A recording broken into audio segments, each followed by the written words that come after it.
This is Sarah Mikesell with the Poultry site, and today we're here with Xandra Smith. She is the Director of Innovation at Arm & Hammer Animal and Food Production. Thanks for being with us today, Xandra. You're welcome. It's great to be here. Very good. So tell me a little bit about emerging diseases in poultry. So we're always working with the poultry producers, and we're getting samples in all the time. We tend to look for things like APPEE, avian pathogenic E. coli, and Clostridium perfringens. But as we're getting these samples in, we're also looking for other diseases that are coming up. So as people are taking antibiotics out of the diet, we've got emerging and re-emerging diseases. So for example, right now we're looking at, in turkeys, we're looking at Streptococcus galliticus. So these guts are coming in, we're isolating not only the APPEE and the Clostridium, but also the Streptococcus. And then we're also looking for other organisms as well. And so we can see what the trends are in the industry as diseases are emerging. Very good. And what's kind of the next step when you find these emerging diseases? What's your next step?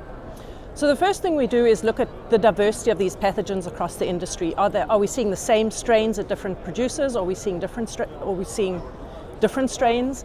And then we go into our library of bacillus organisms, and we look to see which ones can inhibit those particular pathogens that we are seeing on the farms. Very good. And when it comes to kind of funneling this information out, right, to producers and to the industry, what's the next step for that? So a lot of our researchers go out to conferences where they present posters and presentations, and we'll show some of that data. But then also our sales team takes this information back to the producers and says, this is what we're seeing on the farms, and this is, these are the solutions that we can provide for these, to target these particular pathogens. Right, because the end game, right, is to be able to prevent on farm, right? Yes, that's really your end game, right? Yes. To really be preemptive. Yes, we want to try and reduce the prevalence and levels of the pathogens on the farm, especially in the houses and complexes where they're having the issues.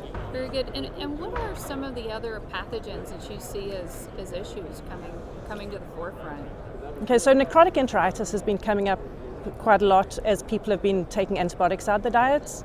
So that's why we've been looking at Clostridium perfringens, and we're looking specifically at the type G Clostridium perfringens with the net B toxin. But the other thing that we're noticing too is Streptococcus galliticus in turkey systems specifically. We're also taking a closer look at Salmonella and Campylobacter, more for the food safety aspect of the business. Very good. And some of those diseases have been around, right? Yes. But are they getting worse, right? I mean, it's kind of the prevalence. With necrotic enteritis, we know that there's a correlation with antibiotic usage and the prevalence of necrotic enteritis. Some other diseases we're also seeing is like gangrenous dermatitis, which is seasonal, but I feel like sometimes that we are seeing more of that than we were previously.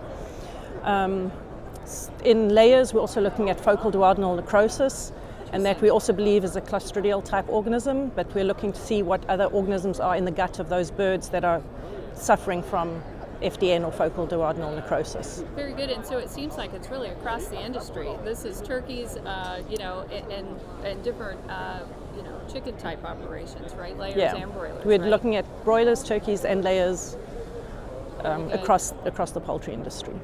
Interesting. Well, thank you so much for all the information today, Xandra. You're welcome. This is Sarah Mikesell with the Poultry site.